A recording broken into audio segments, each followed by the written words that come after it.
কেন্দ্রীয় শহীদ মিনারের বৈষম্য বিরোধী যে ছাত্র সমাবেশ, সেই ছাত্র সমাবেশের প্রায় 70% উপস্থিত থাকবে সারা বাংলাদেশ থেকে আসা শিবিরের নেতাকর্মীরা।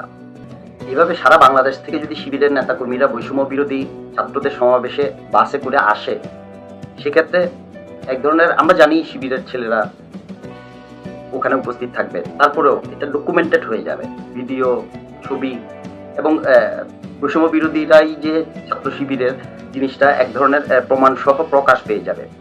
তারা একটা সুন্দর চালাকি করেছে, একই দিন ছাত্র শিবিরও প্রোগ্রাম করছে ঢাকায়, এবং খুব কাছাকাছি ভেন্যু।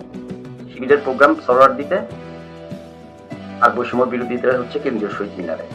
শিবিরের প্রোগ্রাম সকাল 8টায়, অর্থাৎ সারা বাংলাদেশ থেকে শিবিরের ছেলেরা আসবে, সবাই জানবে ওরা শিবিরের প্রোগ্রামে গেছে, যেহেতু ওই দিন শিবিরের প্রোগ্রাম। কিন্তু বৈষম্য বিরোধীদের সমাবেশ কিন্তু বিকালে। এই যে সকাল বিকালের একটা চিটিং ফাঁক, এটাই তাদের চালাকি। সকালে শিবিরের প্রোগ্রামে সরোয়ার্দী উদ্যানে সকল শিবিরের কর্মীরা উপস্থিত থাকবে, বিকেলবেলা তারা বেনামে কেন্দ্রীয় শহীদ মিনার কাছেই হেঁটে বৈষম্য বিরোধী সমাবেশে উপস্থিত হবে।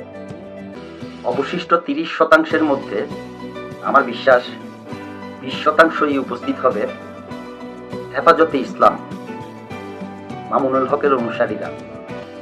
যে কারণে কিছুদিন আগে হাসনাতরা সমন্বয়করা জুবাইরপন্থীদের সাথে কিন্তু সময় দিয়েছে, সাতপন্থীদের সাথে জুবাইরপন্থীদের লড়াইতে তারা যোগ দিয়েছে।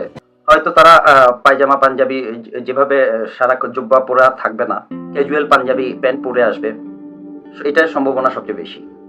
10%-এর 8% হবে নিছক সাধারণ ছাত্ররা, যারা সমন্বয়কদের সাথে এই যে বৈষম্য বিরোধী, কোটা বিরোধী আন্দোলনে ছিল, এবং বর্তমানে সমন্বয়কদের ক্ষমতা উপভোগের চিত্র দেখে এই সাধারণ ছাত্রছাত্রীরা কামনা বাসনায় পুলকিত, আনন্দিত, ভবিষ্যৎ স্বপ্নে বিভোর। অবশিষ্ট 2% সমন্বয়করা।